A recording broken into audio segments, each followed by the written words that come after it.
Dream જીન શાસન અંતર્ગત સ્વપ્ન શાસ્ત્રીયતા જે દિવસે આપણને જ્ઞાન કરતાં પૈસાની આવશ્યકતા વધારે લાગી, જે દિવસે આપણા મનમાં એવું ઘૂસી ગયું કે પૈસાથી ધર્મ થાય, જે દિવસે આપણને લાગ્યું કે ધર્મ માટે કશું પણ કરવું હોય તો પૈસા જોઈએ, તે દિવસથી આપણી કમનસીબી શરૂ થઈ.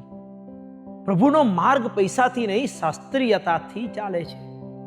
સમવસ્ત્રણમાં ફંડ કરવું હોય તો અબજો રૂપિયાનું ફંડ થઈ શકે. અરે એક દેવના એકાદ રત્નનું મૂલ્ય અહીંના મોટા સામ્રાજ્ય કરતાં પણ વધુ હોઈ શકે.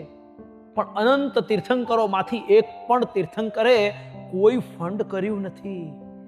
ચાલો આટલા રૂપિયા ભેગા કરો, એનું ટ્રસ્ટ બનાવો, એનું મકાન લો, એમાં પગારદાર માણસો રાખો. ઉપમિતિમાં ધર્મક કહે છે, સદગુરુ નથી મારું કાંઈ પડાવતા કે નથી મારી પાસે કાંઈ માગતા. સદગુરુ તો ફક્ત મને છોડી દેવાનું કહે છે. શાસ્ત્રની અવગણનાથી શાસ્ત્રીયતાની અવગણના થઈ. શાસ્ત્રીયતાની અવગણનાથી મનસ્વી પદ્ધતિઓ સ્વીકારાઈ. ધર્મમાં પગારદાર માણસો જરૂરી બન્યા, એ માટે પૈસા જરૂરી બન્યા, એ માટે ફંડફાળો જરૂરી બન્યો, અને માટે શ્રીમંતો જરૂરી બન્યા, એ માટે એમનું સન્માન જરૂરી બન્યું. ધૂમધામે ધમાધમ ચલી જ્ઞાન માર્ગ રહ્યો દૂર. સંઘમાં પાઠશાળાનો નંબર છેલ્લો છે. ઘરમાં સત્સાહિત્યની જગ્યા નથી. પ્રવચન સભામાં જેઓ બગડી કે સુધરી શકવાના નથી, એમની સંખ્યા વધારે છે.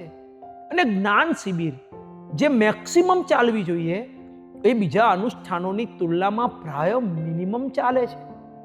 પર્યુષણમાં સંઘ ભેગો થાય ત્યારે આખા વર્ષની જે ઉપજ કરવામાં આવે છે, એમાં સંઘમાં જ્ઞાન વૃદ્ધિ થાય એ માટેની કોઈ ઉપજ હોતી નથી. આપણે ધાર્મિક અભ્યાસ કર્યો નથી, કરવાની આપણને જરૂર પણ લાગતી નથી. એક બાળક 5-7 વર્ષ નિયમિત પાઠશાળામાં જાય ને પછી પાઠશાળા છોડે ત્યારે એ ક્યાં પહોંચ્યો હોય છે? એણે જેટલું જ્ઞાન મેળવ્યું એમાંથી એના હાથમાં કેટલું રહ્યું હોય છે? જેટલું રહ્યું હોય છે એમાંથી જીવનોપયોગી અને સંગોપયોગી કેટલું હોય છે? ચાલો વિચારીએ આ પ્રશ્નોને અને એના ઊંડાણમાં થોડાક જઈએ. નેક્સ્ટ એપિસોડમાં થોડોક વિસ્તાર આનો જ કરીશું.